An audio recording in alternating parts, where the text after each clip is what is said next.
kesempatan. Lukas 13 ayat 6 dan 7. Lalu Yesus mengatakan perumpamaan ini.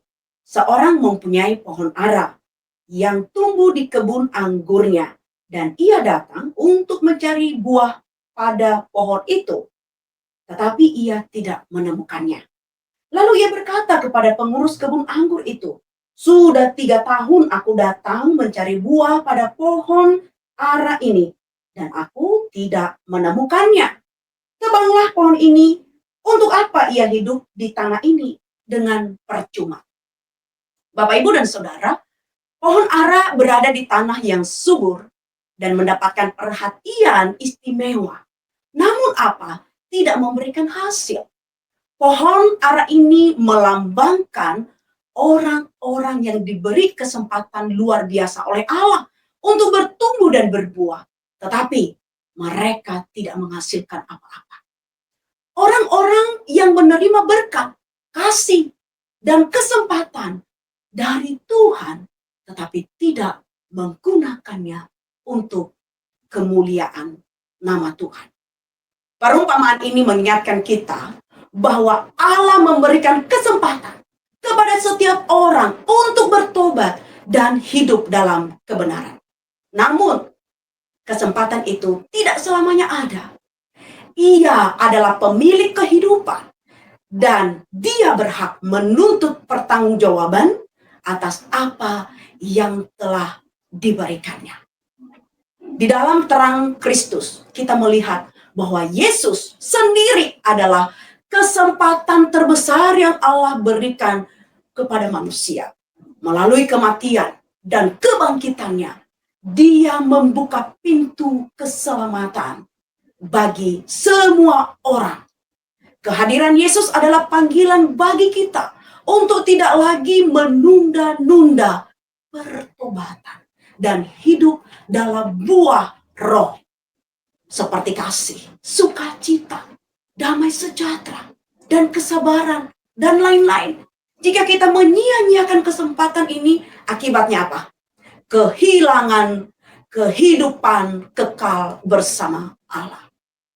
Kesempatan bisa hadir dalam banyak hal, dalam banyak bentuk.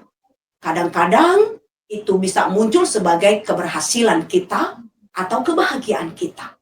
Di lain waktu juga, itu bisa datang melalui apa? Masalah atau tantangan yang justru menjadi momen pembentukan karakter kita. Misalnya, seorang yang sembuh dari penyakit serius telah diberi kesempatan baru oleh Tuhan untuk hidup lebih bermakna. Pertanyaannya bagi kita saat ini, dan silakan renungkan.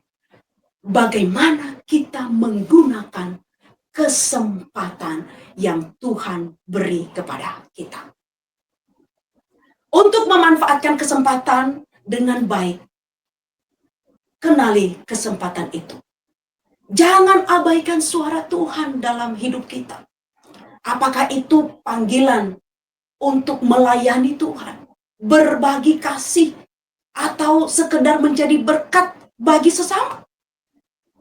Kenali dirimu sendiri. Kita juga perlu mengevaluasi diri kita, kerohanian kita.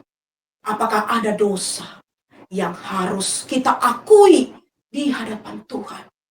Apakah ada sikap yang harus kita tinggalkan? Bertobatlah dan mari kita diajak untuk memperbaiki hubungan kita dengan Tuhan.